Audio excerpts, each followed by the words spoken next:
Santo continue a ministrar o nosso coração nesse momento. Amém. Pai, nós te damos graças, te louvamos, te exaltamos pelo derramar das águas do Senhor neste lugar, pela manifestação do teu Espírito ao nosso meio. E nós cremos com certeza que os dias estão se abreviando. Eu sei que muitas pessoas, ao ouvirem isso, têm ouvido com certo ceticismo, falando que há 2000 anos as pessoas dizem da sua volta, falam a respeito da sua volta. Mas nós temos observado os sinais, temos atentado ao tempo, às circunstâncias, às coisas que têm ocorrido sobre a terra. O nosso coração tem estado apertado. Nós temos visto, ó Pai, o abandono da fé no meio da sua igreja, a apostasia, a religiosidade, o distanciamento do teu povo cada dia mais e mais longe da tua presença. Nós sabemos que a apostasia era necessário que ocorresse antes que o fim se estabelecesse. Então nós queremos, ó Pai, declarar nessa noite que o nosso coração geme, que o nosso coração chora, que nossa alma clama pela sua volta. Nós, ó Deus, realmente clamamos: Maranata, vem, Senhor Jesus. Estabeleça a tua vontade, estabeleça o teu reino sobre essa terra. Abrevia o tempo, abrevia as estações, abrevia o tempo, ó Pai, da sua volta, porque o mundo geme, a natureza, o universo geme pela restauração de todas as coisas. Então nessa noite nós abrimos o nosso ouvido, aquebrantamos o nosso coração, para que o teu Espírito tenha liberdade de agir no nosso interior, de falar a nossa alma, de ministrar ao nosso coração aquilo que realmente nós precisamos ouvir. Seja, Deus, trazida nessa noite uma revelação nítida e profunda da tua palavra na nossa alma, para que a gente, ao sair deste lugar, venhamos sair alimentados do Senhor. A palavra do Senhor diz que aquele que tem fome e sede do Senhor, basta se achegar ao Senhor e vai ter a sua fome e a sua sede saciada. E nessa noite nós nos achegamos ao Senhor com fome e com sede da tua palavra. Sacia a nossa alma, sacia a alma, Deus, que tem clamado e gemido na tua presença essa noite, em nome de Jesus, em nome de Jesus, amém.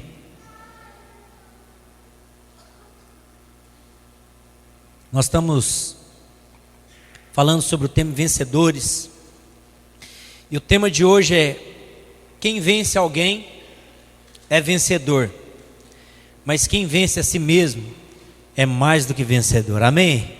Vira para a pessoa que está do seu lado e fala assim: quem vence alguém é vencedor, mas aquele que vence a si mesmo é mais do que vencedor. Aleluia. Então o tema de hoje fala sobre algo muito importante na vida de qualquer pessoa, seja ela cristã ou não. Então, independente de você expressar sua fé em Cristo, você que está aqui nessa noite, independente de você expressar em ações, em palavras, sua fé em Cristo, talvez você esteja entrando aqui pela primeira vez, esteja ouvindo a mensagem da fé pela primeira vez, independente de você já ter confiado seus caminhos ao Senhor ou não, essa palavra, né, é uma verdade absoluta na vida de todo ser humano. Quem vence a si mesmo é mais do que vencedor.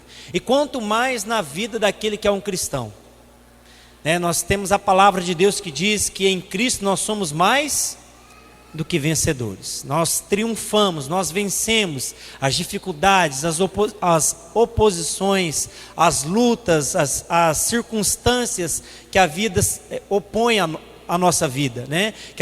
que o tempo, que a nossa vida enfrenta. Nós vencemos em Cristo e superamos todas essas dificuldades. Então essa é uma verdade absoluta na vida do ser humano. Aquele que domina a si mesmo, aquele que vence a sua própria vontade, o seu próprio eu, aquele que vence, né, o seu homem, a sua mulher interior, é mais do que vencedor. E essa palavra fala sobre os aspectos da nossa vida que nós devemos superar. Todos nós temos desafios a sermos vencidos. Cada um de nós temos desafios diferentes na nossa vida. Cada um de nós temos tentações, provações e lutas diferentes um da vida do outro. E essas lutas, essas situações, essas dificuldades, elas precisam ser vencidas. Esses limites precisam ser rompidos. Nós precisamos transpor esses obstáculos que nós enfrentamos no nosso dia a dia. E nós só vamos fazer isso nos esforçando ao máximo do nosso ser. Somente nos esforçando que nós vamos conseguir romper esses limites e essas dificuldades que o nosso corpo, a nossa alma e a nossa mente impõem à nossa vida. Há alguns estudos que dizem que grande parte das dificuldades que nós enfrentamos na nossa vida são coisas que a nossa própria mente gera no nosso interior, e que se estabelece como uma barreira, às vezes intransponível. Às vezes não são nem coisas naturais, mas são coisas mentais que precisam ser vencidas. E vencer a si mesmo fala a respeito disso, de transpormos, de rompermos os limites invisíveis da nossa alma. Então, quando nós falamos em vencedores, normalmente nós nos atentamos a atletas, Normalmente é um atleta que sempre está disputando, que sempre está lutando, que sempre está se dedicando a uma vitória, a vencer, a conquistar algo. Então nós, na noite de hoje, vamos fazer uma comparação entre os limites do atleta e os limites que o cristão tem. A vida que o atleta ele necessita levar para vencer, para triunfar nas suas provas, e a vida que o cristão necessita levar para triunfar na sua vida de fé. E eu queria te convidar a abrir lá em 1 Coríntios, capítulo 9, versículo 24. 1 Coríntios, capítulo 9, versículo 24. A palavra de Deus diz que como um atleta corre em direção à vitória, assim deve também ser o nosso proceder como cristãos, correndo em direção à nossa vitória em Cristo, ao completar, ao cumprir da nossa carreira em Cristo. Então 1 Coríntios capítulo 9, 24 diz assim: não sabeis vós que os que correm no estádio, todos na verdade correm, mas um só leva o prêmio? Correi de tal maneira que o alcanceis. Do que Paulo está falando? Que todos aqueles atletas, seja numa prova de corrida, seja numa prova, de uma Olimpíada, nas diversas modalidades que se disputa dentro de uma Olimpíada, todos aqueles atletas estão correndo pelo mesmo objetivo, mas apenas um alcança o objetivo de ser campeão. De maneira semelhante, Paulo desafia todos nós a agirmos dessa maneira, a corrermos, a nos esforçarmos, a empenharmos de maneira que alcancemos a vitória. E qual é a nossa vitória? Qual é a vitória que o cristão mais pode almejar? Será que é um carro novo? Será que é uma casa nova? Será que o cristão, a maior vitória que o cristão pode almejar é o emprego bem remunerado? É uma família bem estabelecida? Não. A maior vitória que o cristão pode almejar é conquistar, é alcançar a eternidade em Cristo Jesus. Amém? Essa é a nossa maior vitória. Esse tem que ser o nosso maior alvo. E nós vamos ver essa noite que, como atletas, nós temos que buscar essa conquista, esse objetivo, esse alvo da nossa vida. Então vamos comparar um pouquinho a vida do atleta. Nós vamos comparar 3 aspectos da vida do atleta, aquele atleta que quer ser vencedor, em relação à nossa vida como cristão, que nós temos que buscar ser mais do que vencedores. E mais do que vencedores não é se saciar, não é se sustentar apenas com a medalha, um troféu, com uma conquista, mas é irmos muito além. É algo que traz paz, que traz graça, que traz conforto à nossa alma. É conquistar aquilo que nem o ouro, nem a prata, nem dinheiro algum nessa terra pode conquistar, que é a presença de Deus poderosa, impulsionando a nossa vida dentro do nosso coração. Amém? Então a primeira coisa que eu quero partilhar nessa noite é que todo atleta que deseja alcançar a vitória deve primeiramente ter um objetivo bem definido diante dele. Qual o seu alvo no reino de Deus? Você já parou para pensar para que você está aqui? Porque às vezes fica algo assim, tão espontâneo da nossa parte, tão mecânico. Nós nos reunimos aqui no domingo, para cultuar o Senhor. E o brasileiro tem o costume de vir mais à igreja ao domingo. A gente às vezes troca só a religião. A gente deixa de ir à missa para vir ao culto. E aí a gente só se reúne no domingo para louvar o Senhor. E fica algo muito mecânico. Fica algo muito assim, sem vida, sem espontaneidade.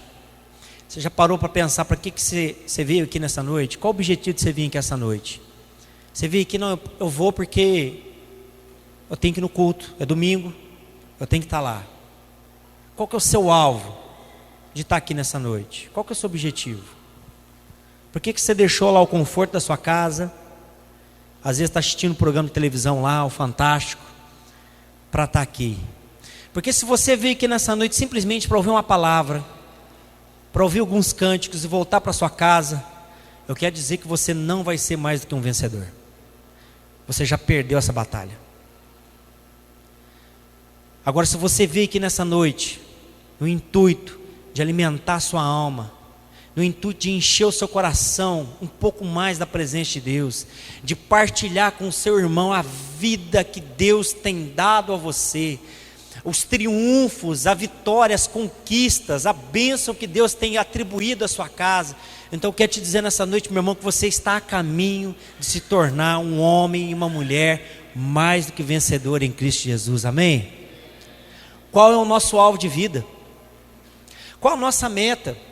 O corredor, ele sabe que a meta dele é a linha de chegada, e ele empenha todas as suas forças, todo o seu vigor, ele se concentra ao máximo para poder atingir os seus objetivos. E nós, será que nós como cristãos temos empenhado todas as nossas forças, temos dedicado todo o nosso tempo, temos realmente assim gastado energias, gastado assim o nosso vigor para alcançar o nosso objetivo de vida, que é trazer a essa terra o reino de Deus, a manifestação do reino de Deus? Será que nós realmente temos empenhado tempo nisso? O atleta, meu irmão, ele não se distrai com a multidão. Quando você para você observar, um atleta que está lá no octógono, que está lá no ringue de boxe, que está lá na pista de corrida, que está lá na pista para fazer o salto, ele não deixa que os gritos da multidão, os ânimos exaltados do povo atrapalhem essa concentração. Ele está focado, ele tem um objetivo, ele está ali, ele está ali naquele momento preocupado em dar o seu melhor. Então ele não se distrai com as coisas que estão à sua volta, ele não se distrai, não fica preocupado se o outro está mais preparado que ele, porque naquele momento da corrida não é o momento de se preparar se o outro está mais preparado, é o momento dele empenhar com a sua mente, com o seu corpo, todo o treino, de botar em ação todo o treino que ele dedicou até chegar àquele momento ali. E semelhantemente a Bíblia diz que nós não podemos nos distrair com as coisas que estão à nossa volta, porque nós estamos numa corrida, amém? Nós estamos numa corrida. Esse tempo nosso sobre a terra aqui não é passeio, é uma corrida em direção à eternidade. E às vezes nós estamos, irmão, tão preocupados, nos distraindo com tantas coisas que estão à nossa volta, que nós estamos perdendo foco naquilo que é importante para a nossa vida, e não estamos nos empenhando com todas as nossas forças para realizar aquilo que nós fomos chamados a realizar. Então lá em Salmo, capítulo 119, versículo 10, eu quero te convidar a abrir lá, Salmo 119, versículo 10, o salmista diz assim, é uma oração, é uma espécie de oração esse salmo. Ele diz assim: com todo o meu coração te busquei. É uma afirmação que o salmista está falando. Ele está falando para Deus: Deus, com todo o meu coração, com todas as minhas forças, com todo o meu entendimento, com toda a minha alma eu te busquei. E aí ele faz um pedido a Deus: não me deixes desviar dos teus mandamentos. Sabe por que o salmista ele faz esse pedido a Deus? Porque ele sabia que, como ser humano, ele tinha facilidade em perder o foco das coisas. Eu tenho uma dificuldade de concentração. Eu me perco muito facilmente.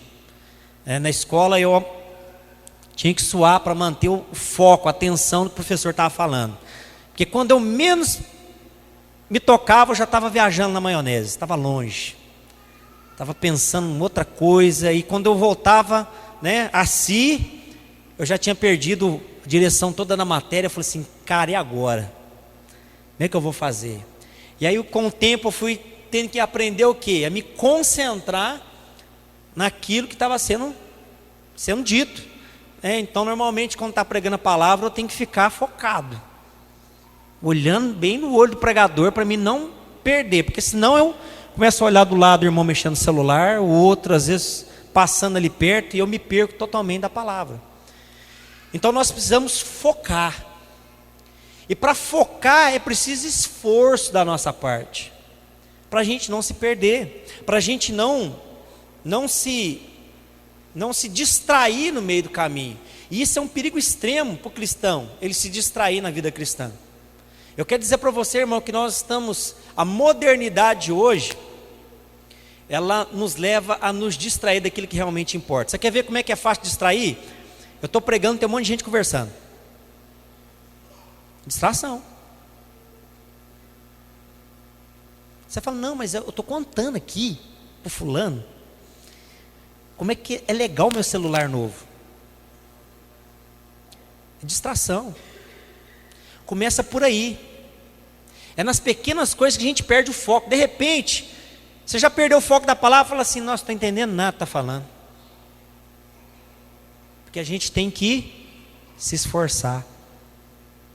A modernidade nos cerca de tanto conforto, de tantas coisas, que a gente perde o rumo da vida. Quantos de nós aqui já não fomos mais ativos dentro do reino de Deus? Já não fizemos mais coisas para o Senhor, já não colocamos nossa mão realmente no arado ali e esquecemos das coisas, como diz a palavra, das coisas que para trás ficam, e focamos nas coisas que estavam diante do Senhor. Quantos de nós não largamos mão desse arado e falamos assim, rapaz, eu tenho outras coisas agora, eu não tenho tempo para me preocupar com o reino de Deus. Sabe como é que chama isso? Distração. Sabe o que tem nos distraído? O nosso dinheiro. Sabe o que tem nos distraído? O nosso conforto. O que tem nos distraído, meu irmão, é o nosso emprego, é a nossa carreira, os nossos estudos. Eu pedi para os adolescentes, levantou uns 50 aí. Sabe quantos adolescentes tinha aqui ontem? 9. Sabe por que não vem? Está distraído. Distraído com as coisas do mundo.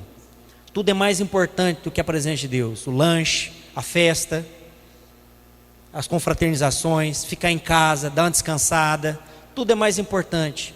E aí depois que perde o foco, o pai entra em desespero. Meu filho vai para a igreja, não quero. Aí vem nos procurar, o que eu faço? Fala, irmão, joelho e ora, não tem mais nada para ser feito.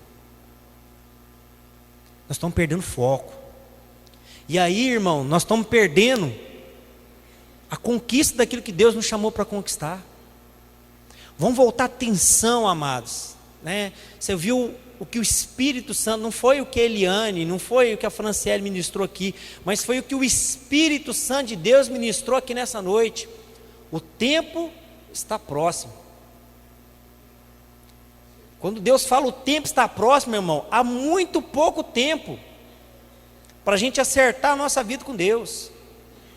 Não deixe para fazer amanhã o que você pode fazer hoje. Foca, volta a sua atenção para aquilo que é vida. O seu dinheiro pode fazer algo muito limitado por você. Você quer ver? Se Deus te coloca um câncer na sua vida e o seu dinheiro não tem jeito de curar, para quem que você vai correr? Para quem? Para Deus, irmão. Então para que você vai esperar que algo que não tenha solução humana aconteça para você correr para Deus? Corre enquanto tudo está bem. Corre enquanto você tem saúde, corre enquanto você tem vigor, corre enquanto as coisas, irmão, são favoráveis para você estar na presença de Deus, porque depois que se perde o foco é muito difícil de voltar. É muito difícil de voltar. Se a gente lembrar a passagem de Pedro, quando ele pula do barco, acho que é Mateus capítulo 14, quando né, ele vê Jesus andando por sobre as águas isso, 14, 22, e Pedro fica empolgado com aquilo, fala assim: Senhor, se é tu mesmo, me manda ir ter contigo por sobre as águas. Jesus fala para ele: vem. E Pedro salta de dentro do barco e começa a andar sobre as águas, vai a caminho de Jesus. Mas o que acontece com Pedro? Ele começa a se atentar para a força do vento, ele se distrai. Ele se distrai com a força do vento, ele tira os olhos de Jesus, porque enquanto ele vai indo em direção a Jesus, ele não está apercebido da força do vento, ele não está nem aí para o vento, mas na hora que ele começa a olhar para o lado, vê a força do vento, e talvez, né, a palavra não diz, mas a força daquele vento com certeza estava aumentando o volume de ondas, a altura das ondas, e ele começa às vezes a se ficar intimidado por aquilo, ele se distrai com aquilo que está à sua volta. E o que a palavra de Deus diz que acontece com Pedro? E ele começa a afundar. Jesus estende então a sua mão, toma Pedro, levanta e fala assim: homem de pequena fé, por que duvidastes? Sabe por que Pedro duvidou? Porque ele perdeu o foco, ele se distraiu. Eu acho que sim, às vezes a igreja evangélica no Brasil tem orado para as pessoas ser prósperas, mas eu acho que a igreja tem que orar para as pessoas ficarem pobres. Quando as pessoas estão na pobreza, elas lembram de Deus. Porque quando nós estamos abastados, nós perdemos o foco. Eu acho que nós temos que clamar a Deus trazer uma unção de quebradeira no Brasil. Misericórdia. Porque quando está todo mundo próspero, não tem tempo para Deus.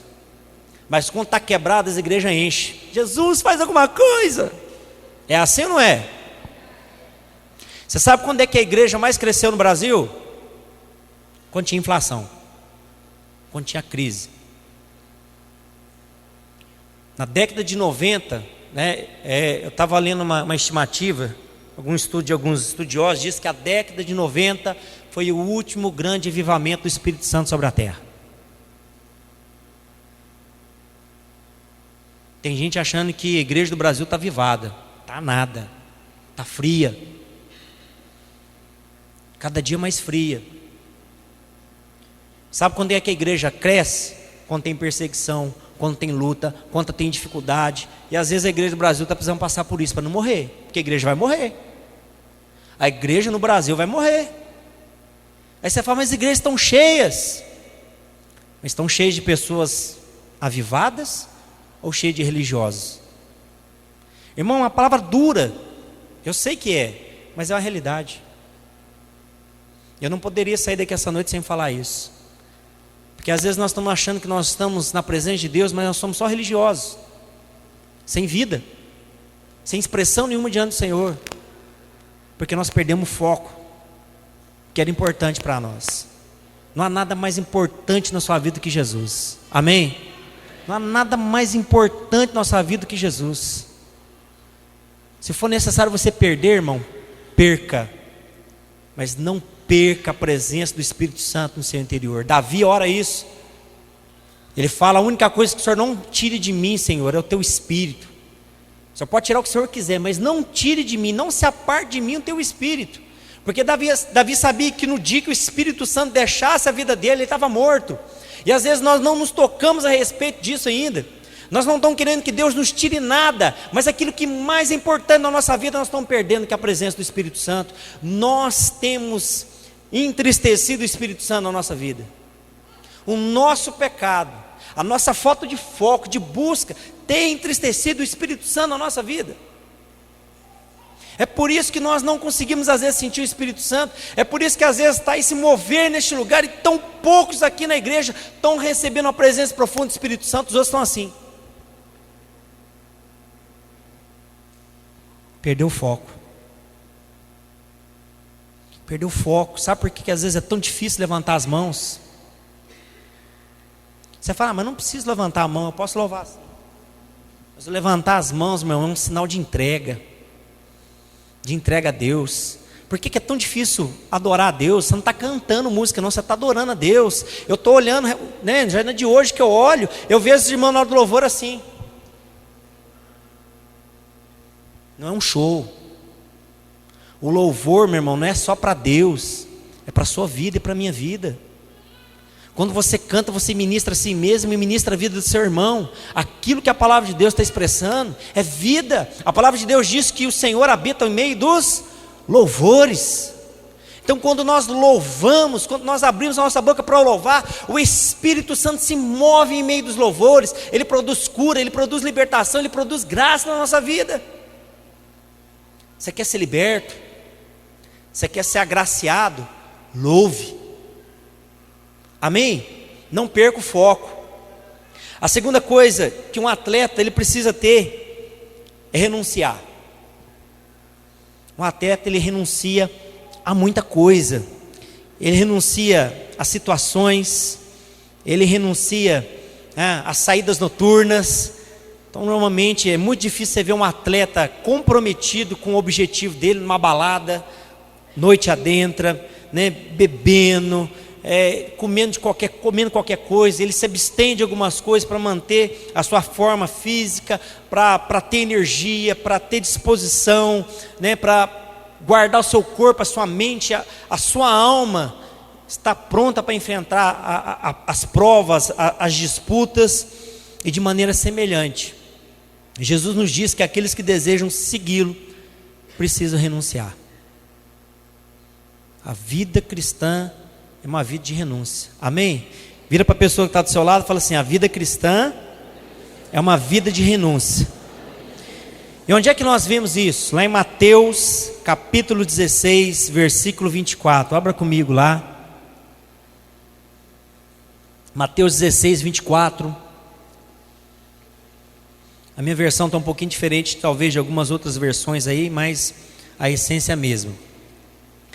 Diz assim, Mateus 16, 24. Então disse Jesus aos seus discípulos. Então ele não está dizendo para qualquer um.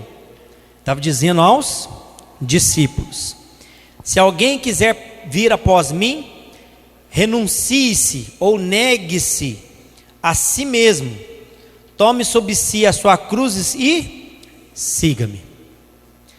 Renuncie-se, negue-se. Vida cristã é vida de renúncia. A vida verdadeira de cristão é vida de renúncia. E renunciar às vezes a coisas que não são pecado, mas que nos atrapalham. A palavra de Deus diz que todas as coisas me são lícitas, mas nem todas me convêm. Há coisas que não é pecado, mas elas não nos convém praticar, porque elas vão no decorrer da nossa vida atrapalhar a nossa carreira com Deus. Então renúncia é uma missão muito difícil para o cristão, para o crente. É algo muito difícil que nós necessitamos realizar. Não tem como fugir disso. É uma luta contra o inimigo invisível, contra algo que está no nosso interior, contra nós mesmos. E você se conhece melhor do que ninguém. Eu me conheço melhor do que ninguém. Eu sei onde a porca torce o rabo. Eu sei onde o negócio aperta. E é ali que eu tenho que dedicar força para vencer. Você sabe, meu irmão, onde é seu ponto fraco. Você sabe onde você encontra dificuldades. E é ali que você precisa dedicar atenção, forças, para vencer aquela luta. Então nós precisamos o quê? Renunciar às coisas que estão à nossa volta, para que nós tenhamos força para vencer a nossa carreira. Não há como vencermos a carreira cristã abraçando tudo, abrindo nosso coração, nossa vida para tudo quanto é coisa que o nosso coração deseja. A palavra de Deus diz que o coração do homem é enganoso. Então nem tudo que o nosso coração deseja, por mais puro que seja de boa intenção, é bom para nós.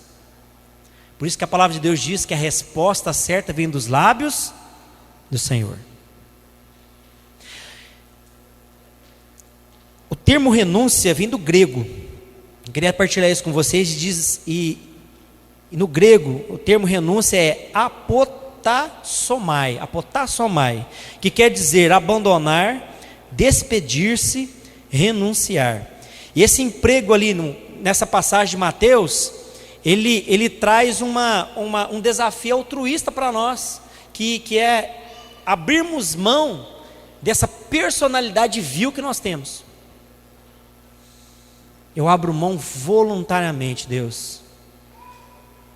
Eu não vou medir força com o Senhor. E nós às vezes queremos medir força. Eu falo por mim mesmo.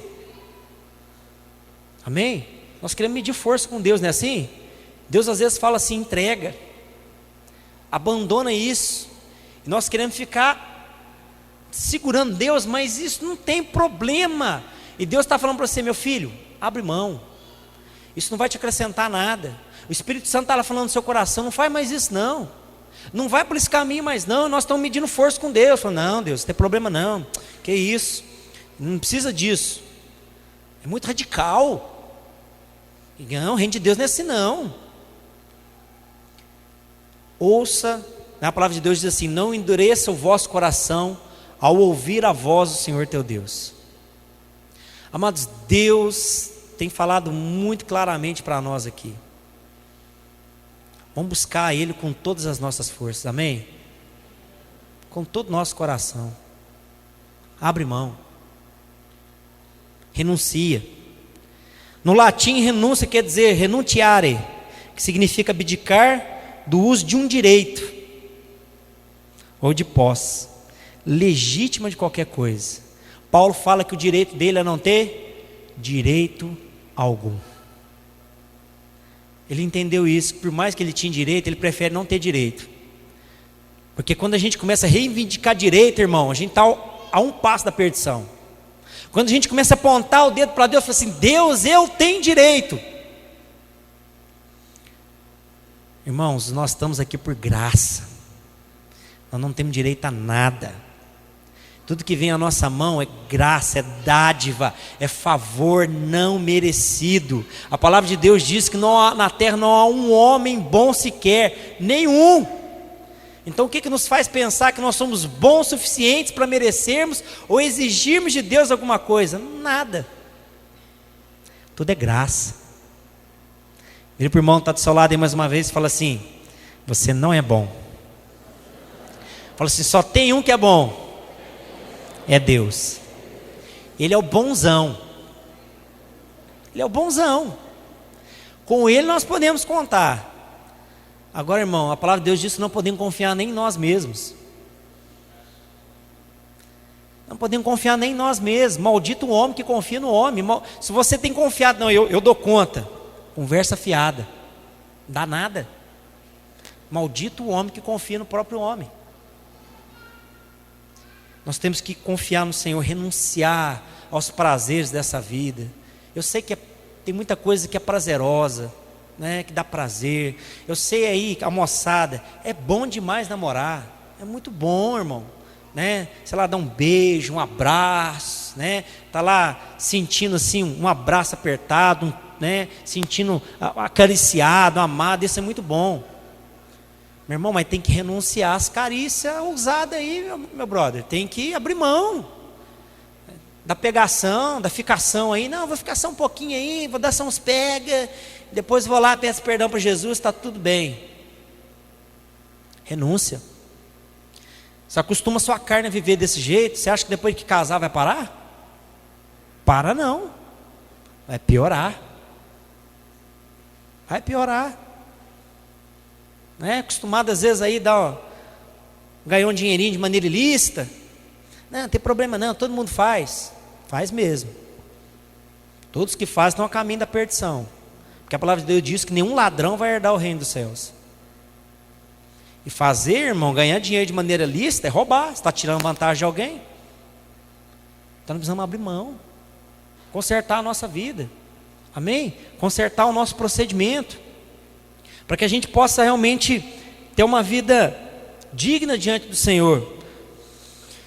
Continuando, ele diz que no latim renunciar quer dizer não querer, desistir do desejo, renegar, afastar-se voluntariamente, abster-se, pôr de parte uma vantagem, sacrificar-se. É o resumo. Vida com Deus é vida de sacrifício. Tem muito crente, isso eu já ouvi desde quando eu converti, quando eu tinha 18 anos. Que é o que já faz tempo. Eu tinha um irmão muito chegado meu que eu falava assim: rapaz, você não vai lá ajudar lá no acampamento não? Jesus já se sacrificou por mim, eu não preciso mais me sacrificar acordando de manhã. Eu falava para você: rapaz, você não tem vergonha não, você é vagabundo, rapaz, vai ajudar a gente lá, crente, sem vergonha. Não precisa de sacrifício não, Jesus já sacrificou por mim na cruz. Conversa fiada. Vida com Deus é vida de sacrifício. Sabe o que é sacrifício? Perder. Se você quer só ganhar, irmão, você está no lugar errado. Você está no caminho errado. Porque Jesus nos chamou aqui para perdermos. Perdemos vantagens, perdemos prazeres, perdemos privilégios, perdemos, nome, status. Não posso perder meu status diante dos meus amigos. Conversa, irmão. Se eu falar de Jesus para eles, vão pensar o que de mim? A palavra de Deus diz que aquele que o nega diante dos homens, ele irá negá-lo diante do Pai. Se nós negamos Jesus sobre a terra, se nós não temos coragem de falar de Jesus abertamente para as pessoas, renunciar ao nosso nome por amor a Cristo, Ele vai nos negar diante do Pai. Ele vai falar assim: para longe de mim que eu não te conheço.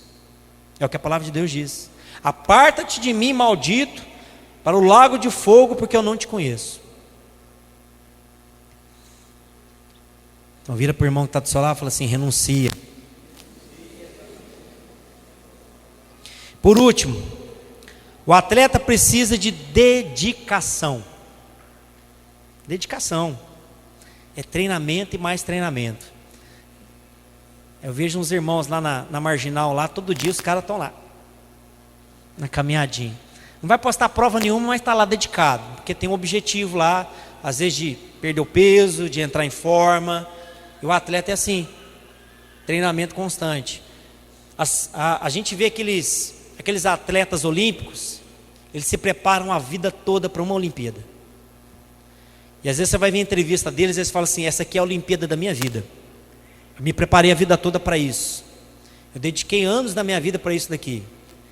Ele se afastou, se distanciou às vezes do conforto do lar, da presença da família, de às vezes numa festa, se banquetear, porque tinha que ter um controle rígido de alimentação para não ganhar peso demais, por aquele objetivo ali. E o reino de Deus é assim. Nós precisamos dedicar, botar a mão no arado e dedicar mesmo, fazer a obra de Deus. Amém, queridos? Amados, a palavra de Deus diz que os campos, que campos são esses? O mundo está pronto para ser ceifado, as almas estão prontas para ser retiradas do inferno. Tem gente pensando assim: eu estou com medo de ir para o inferno. Irmão, se você não aceitou Jesus, você já está no inferno. Nós estamos sendo tirados do inferno. Quando nós estamos em Cristo, nós somos tirados do inferno. E os campos estão prontos para retirar almas do inferno. Mas está faltando ceifeiros. Está faltando pessoas que querem se dedicar a isso, que querem realmente colocar a mão no seu arado e fazer acontecer. Precisamos, irmão, de amar o reino de Deus com todas as nossas forças. Olhar para aquilo e falar assim: cara, é isso que eu quero, é isso que eu amo fazer. Quando eu converti num momento muito difícil da minha vida, e eu fui muito impactado por Jesus na minha conversão. E logo no início, eu me senti no meu coração de orar pelos meus amigos, orar pelos jovens que eu ainda não conhecia. Eu começava nas minhas orações, uma das coisas que muito marcava, eu falava: Senhor, resgata a minha geração, salva a minha geração. E hoje eu olho muitos, irmãos mais ou menos da minha faixa etária aqui, firmes na presença de Deus. Eu sei que aquela oração não foi só minha, mas foi de muitas outras pessoas, sobre a face da terra, clamando para que pessoas fossem salvas. Deixa eu fazer uma pergunta para você que é adolescente, você que é jovem: você tem orado pela sua geração? Você tem lá na sua madrugada? Eu estudava. Estava desempregado, só estudava, então eu passava a madrugada orando. Falei, tem compromisso amanhã de manhã mesmo? Então meu compromisso é Deus, vou orar. Você tem orado pelos seus amigos? Você tem dedicado tempo de jejum, oração para aqueles que são próximos a você? Você que é jovem adolescente, você tem clamado, Senhor, levanta uma geração que faça diferença. Porque igual eu estou falando para a Franciele, nós estamos aposentando, né, bem? O Ministério de Jovens, esse ano é o último. Até domingo que vem nós vamos anunciar isso daí oficialmente. É extraoficialmente. Quem vai assumir?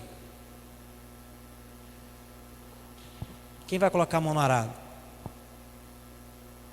Quem vai fazer acontecer? Cadê os jovens dessa geração para se levantar como profetas nessa época? Para levantar um clamor para aqueles que estão sendo perdidos? Ou você está mais preocupado com o Facebook, o WhatsApp, com o Instagram, do que com aquele que está se perdendo? É tempo de se levantar, amém, adolescentes? É tempo de orar, irmãos. É tempo de buscar e clamar, porque senão você e a sua geração vão se perder. Nós estamos vendo lá, né, os pré-adolescentes, isso aqui, ó, de gente. Nós estamos vendo lá os adolescentes, são 60 dentro da igreja, vem 9, 10 no culto. Cadê o resto? Onde é que está? O que está fazendo da sua vida que é mais importante que buscar Deus? O que é mais importante na sua vida que Deus, irmão? Eu quero desafiar você que é pai aqui, pergunta para o seu filho. O que é mais importante na vida dele? Se é Deus ou as coisas que ele está fazendo? Porque às vezes a gente não está preocupado. Meu filho está estudando, meu filho está dedicando. Depois que ele formar, ele vai buscar a Deus, conversa. Depois que ele formar, ele não quer nem saber de igreja, ele não quer nem saber de Deus. Sabe por quê? Porque nós não ensinamos o caminho que ele devia andar. E ele está perdido. Porque se os nossos filhos foram para a faculdade sem uma base espiritual concreta, eles vão desviar. Assim como muitos têm desviado. Porque lá na faculdade, irmão, o professor vai desconstruir o seu filho. E não vai colocar nada dentro da cabeça dele. Vai deixar um vácuo. Agora você vê o que você quer ser. E ele não tem fé consistente, ele não vai permanecer. Então, irmão, gruda no pé do seu filho adolescente. Seja chato. Tem pai querendo ser amiguinho do filho. Não, eu sou um amigo do meu filho. O pai que ama o filho corrige com vara. É o que a palavra de Deus diz. Então o filho não vem no culto? Não tem mesada. O filho não quer buscar Deus? Não tem carrozinho final de semana. Não tem lanchonetezinha. Não tem benefício, irmão. Não quer Deus? Pena, rala. Lá em casa é lei. Eduardo, ele joga a bola só na segunda e na quarta. É o que ele tem de lazer. Eu falo para ele, quarta-feira até 7h30 da noite. Ah, pai, mas não quero saber. Nosso compromisso é com a igreja. O resto é resto. O resto é resto, irmão. Não pense que às vezes passando a mão na cabeça do seu filho, mais tarde vai chegar para você e falar assim, ô papai, obrigado, você foi tão bonzinho, não brigou aí na igreja. Um dia eu vou olhar para sua cara e falar assim, o senhor nunca me cobrou de eu ir na igreja. Por isso que a minha vida está desse jeito aqui. Como muitos filhos têm feito com seus pais. Então, querido, dedica. Você que é adolescente, dedica a sua vida a Deus. A hora é essa. A palavra de Deus diz, jovens, sois fortes, por isso já venceste o maligno. Há força em vocês. Amém? Vocês são um motor que impulsiona a igreja. Nós estamos fazendo uma marmita aqui. Quem disse que tem adolescente? Não vem. Não está preocupado com quem está passando fome, não está preocupado com quem não tem roupa para vestir. Não, eu estou com meu bonezinho aqui, com meu bermudão, com meu tênis novo. Não estou nem aí com ninguém. Isso não é reino de Deus. Amém? Você me perdoe pela minha indignação, irmão, mas eu fico indignado. Indignado quando eu vejo uma geração inerte. Uma geração que tem tudo para ser geração, irmão, que vai abafar todas as demais gerações que já passaram. Tem tudo na mão para ser tudo, mas não tem sido nada. Não tem feito nada. A gente brinca a geração do The Walking Dead, aquele monte de zumbi catatônico que fica na frente da televisão babando assim, ó.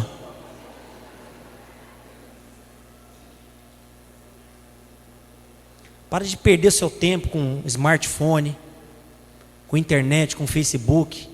põe a mão no arado. Tem gente indo para o inferno precisando da sua palavra. Os seus amigos lá na escola.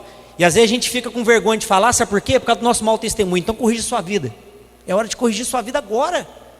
E falar, gente, a partir de hoje é diferente. Eu sei que é. Já fui jovem, eu sei que, né, tem hora que a gente... Eu lembro uma vez que eu neguei Jesus, eu falei, cara, eu estou parecendo Pedro. O cara chegou para mim e falou assim, eu estava falando, né, do amor, ele falou assim, você é crente, né? Eu falei, eu não. E aí o Espírito Santo lá na hora falou assim, tá igual o Pedro. Não tá? Aí eu fui pro banheiro lá da empresa, chorei. Estava com 18 anos, falei, não, Deus, você me perdeu. Eu voltei lá, falei, não, o negócio é o seguinte, eu menti. Sou crente mesmo. Ele falou, não, é que eu percebi mesmo as suas palavras e tal. Eu falei, rapaz, eu tinha perdido a oportunidade. Se eu ficasse calado, eu tinha perdido a oportunidade. Aí eu falei, preguei para ele. Falei, não, é porque eu converti essa semana, eu estou meio assim, sem jeito de falar. Falei, não preocupa não. Preocupa não. Então não negue Jesus na sua vida. Não negue. Tenha alegria de ter Jesus em você. É um privilégio, não é peso, é privilégio. Sabe como é que os pais que são do islamismo fazem com suas crianças? Desde pequenininho, ensinam a ter orgulho de ser islâmico. Eles não têm vergonha, o islâmico não tem vergonha de falar que é islâmico e de pregar a mensagem de Alá. Onde você encontrar um islâmico, ele não vai negar a sua fé. Mas o cristão tem vergonha de falar que ama Jesus. Eu amo Jesus. Não sei. Esse dia para trás o pastor até postou um vídeo, né? De uma pessoa lá no negócio, numa reunião islâmica. E o cara que estava pregando perguntou para ele assim, você acredita que Jesus é Deus? E ela, eu não sei. Eu não prefiro não responder. Perdeu a oportunidade. Tinha 2.000 islâmicos naquele lugar, tinha que falar assim, eu creio que Jesus é Deus, só Ele é o Senhor, Ele é o caminho, a verdade e a vida, e sem Ele ninguém vai encontrar salvação. Pronto, não tem discussão. E quando nós somos confrontados, nós ficamos, né, com o pé lá na cova, não sei, não é bem assim não. Não, eu sou assim. Jesus entrou na minha vida, me mudou, e preciso fazer o mesmo por você. Estava aqui no começo do culto, o Leandrão partilhou comigo, que a amiga dele, que ele pregava, né? Ele tinha contato pelo WhatsApp com ela, ministrando a palavra na vida dela, ela rejeitando. Essa semana ele ligou para ele, falando que ela tinha encontrado Jesus, que se ela soubesse disso, ela tinha feito isso há muito, muito tempo. Então não tenha vergonha. Não tenha vergonha do que as pessoas vão pensar a seu respeito. Amém? Mateus capítulo 22, versículo 37, diz assim, amarás o Senhor teu Deus de todo o teu coração, de toda a tua alma e de todo o teu entendimento, com toda a sua vida. Dedicação. Amarás o Senhor teu Deus com todo o teu dinheiro. Amarás o Senhor teu Deus com todo o teu carro. Amarás o Senhor teu Deus com toda a tua empresa. Amarás o Senhor teu Deus com toda a tua casa, com toda a tua família, com toda a tua roupa, com todos os teus bens, com tudo que você é. Amarás a Deus com tudo, tudo que nós somos. Ou nós pensamos que aquilo que nós temos é nosso. É fruto do meu trabalho. Porque da mesma maneira que Deus deu, Ele pode tirar. Porque nada nos pertence. Você quer ver um exemplo? Hoje o cara é um empresário de sucesso. Semana que vem a empresa dele quebra, ele está falido. Acontece demais. Porque a vida gira muito rápido. E o que nós temos não é nosso, mas é dele, para servir a ele. A nossa vida, a sua vida não é sua. O seu corpo não é seu para fazer o que você quer. O corpo é meu, eu faço o que eu quero. Conversa, quem Deus foi Deus. Quem deu foi Deus. Foi Deus que te deu. Então o nosso corpo é para exaltar o Senhor, amém? Para glorificar o nome dEle. É por isso que nós não podemos ter preguiça de levantar as mãos. Você está cansado. Mas você não estava cansado de ficar andando de bicicleta na marginal, de ficar correndo, de jogar futebol. Você não estava cansado de ir para o clube, ir para o cinema. Eu não estava cansado de viajar, de divertir. Por que nós estamos cansados para louvar a Deus? Não tem motivo. Então, querido, dedique-se. Será que a vida cristã precisa de dedicação? E muita. Muita. Dedicação é devoção, é entrega incondicional, é entusiasmo sem reservas, sinceridade. Faz essa pergunta para você: você tem louvado a Deus com entusiasmo? Você tem servido a Deus com entusiasmo ou com peso? Orar é peso ou entusiasmo? Jejuar é peso ou entusiasmo? Dê a palavra para você, é peso ou entusiasmo? Daí você vai ver a sua vida com Deus. Dedicação. Porque aquilo que para mim começa a ser peso, já não tem mais foco, já não tem mais graça, já não tem mais alegria de fazer. Eu partilhei com vocês uma vez que eu falei para Deus, a certo momento da minha caminhada, eu falei: Deus, eu não sei se eu te amo mais. Estou frio, não tenho mais alegria em orar, não tenho mais prazer em ler a palavra, não tenho mais por que adorar. Não sei se eu te amo, mas eu não quero ficar assim. Então, me faz amar o Senhor de novo. Enche meu coração. Então, às vezes você está assim essa noite, sabe? Você não sabe se ama mais a Deus, você não tem mais alegria de fazer as coisas, dedicar a Deus, de fazer com ânimo. Está cansado. Não, cansado, trabalhei demais. Já fiz muita coisa para Jesus. Então peça que Ele renove suas forças hoje. Seja sincero com Ele. Porque às vezes a gente fala para Deus que a gente acha que Ele quer ouvir, mas o que Ele quer ouvir é uma oração sincera da nossa parte. Fala: Deus, eu não tenho mais alegria em trabalhar na sua casa. Tenho mais prazer. Eu não, sabe, eu olho a vida dos meus irmãos assim, eu só consigo olhar para eles e criticar o que eles fazem. E não ter mais, sabe, eu não consigo mais ter comunhão com eles, ser sincero com eles. Mas eu quero mudar isso. Eu quero ser diferente, eu quero que o Senhor transforme meu coração. E aí, irmão, o ânimo vai voltar para você dedicar. O que precisa, às vezes a gente está querendo uma ação externa para que as coisas aconteçam, mas tem que haver uma ação interna do nosso eu para Deus fazer.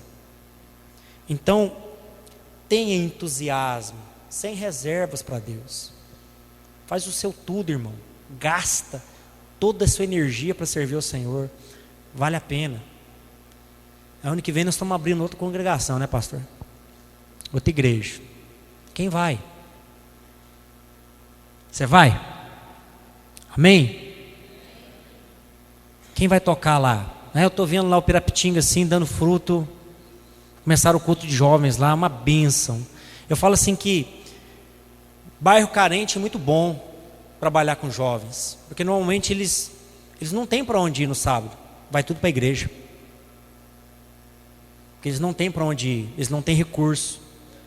E aí a gente começa a melhorar a situação, a gente deixa de vir à casa de Deus para fazer as outras coisas. Então lá, assim, eu estou vendo lá os meninos trabalhar, a igreja, uma bênção. E nós cremos que aqueles que se dispuserem na mão de Deus para ir para o próximo bairro, vai ser da mesma maneira. Dedique-se.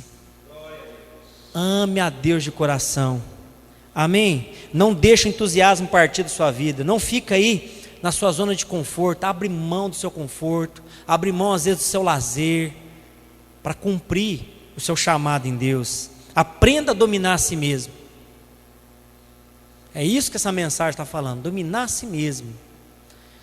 Gálatas fala que um dos frutos do Espírito é o domínio próprio. Então eu quero te dizer uma coisa. Há uma unção sobrenatural para te ajudar a se dominar. O Espírito Santo, ele não vai deixar só por sua conta, ele vai te ajudar. Ele vai te fortalecer.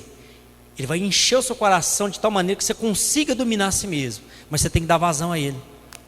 Tem que deixar ele tomar conta. Tem que deixar ele fluir por você, através de você, né, como um rio. Não represá-lo, mas deixar ele fluir através da sua vida.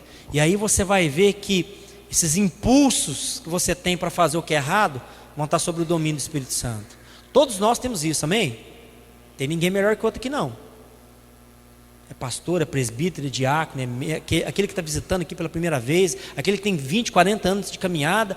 Todos nós estamos sujeitos a provações e a tentações, mas a palavra de Deus diz que Ele não nos deu tentações que nós não pudéssemos suportar.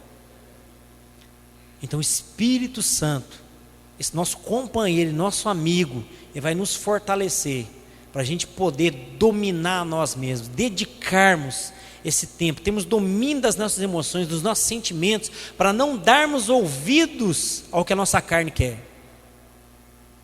não darmos vazão aos nossos sentimentos, e aí nós termos condições de dedicar nossa vida a Deus. Irmão, meu sonho é ver Ituiutaba aos pés do Senhor. Não sei se isso vai ser possível, não sei. O meu sonho é esse. Um dia que eu aprendi a amar essa cidade. Quando eu vim para cá eu não gostava não. Os 3 primeiros anos eu falei assim: Jesus, me leva para minha casa, não quero ficar aqui. Mas aí Deus me deu uma opção: você volta para lá com uma condição, ou você fica aqui com uma condição? Eu falei: então eu fico aqui, nessa condição eu fico aqui, Deus. E aí eu aprendi a amar essa cidade, eu aprendi a amar o povo dessa cidade. E às vezes nós estamos deixando de amar o povo dessa cidade como nós temos que amar. Sabe, lá perto de casa tem um problema muito grande com o pessoal alcoólatra. Todos os dias eu vejo. Eu falo: Senhor, nós temos que amar esse povo. Me ensina a amar esse povo. Porque eu tenho dificuldade. Pelo meu histórico de vida, eu tenho dificuldade em lidar com o alcoolismo. Pela história do meu pai. Então, quando entra às vezes alguém alcoolizado dentro da igreja e ninguém levanta, eu falo assim: é agora que eu vou treinar. Vamos lá. E aí, irmão, bom? Aí ele fala: bom, senta aí. Ele senta, de repente ele está aqui na frente. Irmãozão, senta lá de novo. É um teste de paciência. Então nós precisamos, irmão, amar as pessoas. Amar realmente as pessoas como elas são, nas suas debilidades, nas suas fraquezas, orar por elas, clamar por elas, fazer o reino de Deus acontecer, andar nessa terra como vencedores.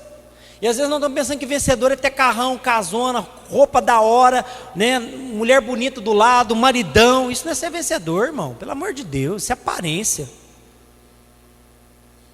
Ser vencedor é mesmo não tendo nada, é dar o tudo que você tem por aquilo que você nem conhece.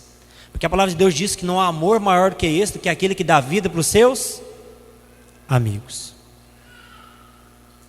Não há amor maior do que esse, que é aquele que se esvazia em prol do seu próximo. Eu sei que é difícil, é um desafio para mim, um desafio para você, mas é isso que Deus espera de nós. Amém? Nada mais. Nada mais. Dedicação, abdicação, entusiasmo, né? É isso que Deus quer que a gente faz. E o último versículo, para a gente encerrar, tem Mateus 7,8, diz assim: pois todo o que pede recebe, o que busca encontra, e a quem bate se lhe abrirá.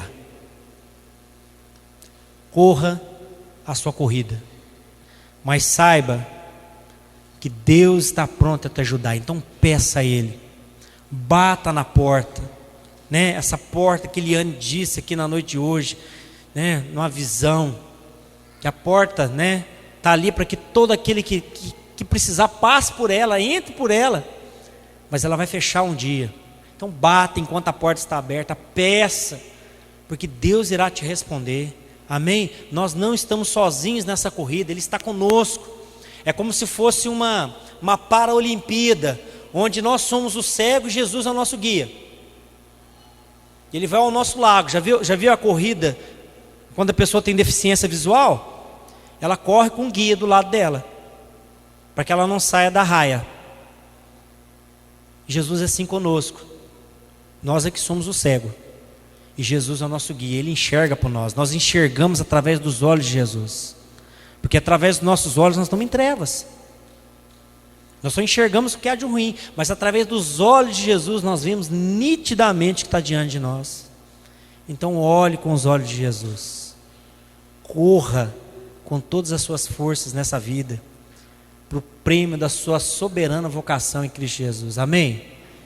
Graças a Deus. Eu queria ter uma palavra de oração.